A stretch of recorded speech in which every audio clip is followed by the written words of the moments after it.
बनाई है। देखिए, केंद्र सरकार व राज्य सरकार द्वारा दिए गए विभिन्न दिशा निर्देशों के अनुसार जो हमारे पुलिस विभाग, प्रशासन और समस्त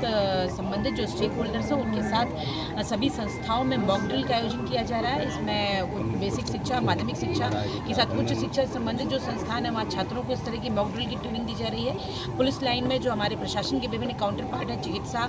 एनएसएस, एनसीसी और पुलिस, इसके साथ ही स्वास्थ्य, इन सभी स्टेक होल्डर्स के साथ एक मॉक ड्रिल का आयोजन किया गया कि किसी भी प्रकार की यदि आकस्मिकता या एयर स्ट्राइक जैसी कोई आकस्मिकता की स्थिति उत्पन्न होती है तो जो हमारे विभिन्न विंग हैं उनका क्या उत्तरदायित्व है और नागरिकों को किस प्रकार से सतर्क और सावधान रहकर अपना बचाव करना है। तो इसकी कैपेसिटी बिल्डिंग और संवेदनशीलता को लोगों को बढ़ाना और लोगों को किसी प्रकार की आकस्मिकता की स्थिति में निपटने के लिए जागरूक करना, ये सारी उद्देश्यों को ध्यान में रखकर ये मॉक ड्रिल का आयोजन आज पुलिस लाइन में किया गया था। इसके साथ ही जो हमारे जिले के विभिन्न स्टेक होल्डर्स हैं, सिविल सोसाइटी, व्यापार मंडल, सभी स्टेक होल्डर्स के साथ बैठक भी की जा रही है। सभी को सेंसिटाइज किया जा रहा है कि यदि आकस्मिकता की स्थिति होती है तो आपको किस तरह से निपटना, और ये समस्त हमारी तैयारियों का भाग है। ये निरंतर इस तरह की प्रक्रिया जो है वो चलती रहती है ताकि हमारे जो जिला है उसके विभिन्न आम नागरिकों की भी क्षमता का निर्माण किया जा सके।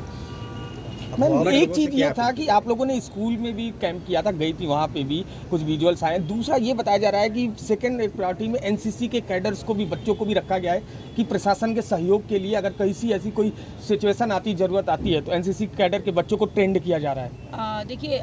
जो एक व्यवस्था है कि सेकेंड लाइन ऑफ डिफेंस के तौर पर सिविल डिफेंस या एनसीसी या एनएसएस या नेहरू युवा केंद्र के जो हमारे छात्र हैं या उच्च शिक्षण संस्थानों में पढ़ने वाले जो छात्र हैं वो भी वॉलंटियर की तरह काम करते हैं, और इसके लिए उनकी कैपेसिटी बिल्डिंग पर हम लोग फोकस करते हुए एक हम लोगों ने एसओपी भी बनाई है एयर स्ट्राइक जैसी आकस्मिकता की स्थिति से निपटने के लिए, और भारत सरकार या राज्य सरकार द्वारा जो एडवाइजरी जारी किए गए हैं उससे हम सभी को अवगत करा रहे हैं। इसके साथ ही डूज एंड डोंट्स की एक लिस्ट भी बनाई है जो सभी स्टेक होल्डर्स को प्रचारित किया जा रहा है कि यदि आपको एयर स्ट्राइक जैसी स्थिति होती है, सायरन होता है, तो ब्लैकआउट होने की स्थिति में आपको क्या करना है और किन अफवाहों पर कोई यकीन नहीं करना है। यदि कोई किसी प्रकार की समस्या होती है तत्काल कंट्रोल रूम में संपर्क करके आप यदि कोई जानकारी लेना चाहते हैं या देना चाहते हैं तो वो सारी चीज़ों के बारे में इनको बताया जा रहा है। इसके अतिरिक्त प्रशासन और पुलिस के स्तर पर भी विभिन्न प्रकार की आकस्मिकताओं की स्थिति में जो हमारी कार्य योजना है आपदा से निपटने की, वो भी सारी बनाई जा रही है कि किस विभाग को कौन से स्टेप्स लेने हैं। तो इस प्रकार से समग्र क्षमता निर्माण की जो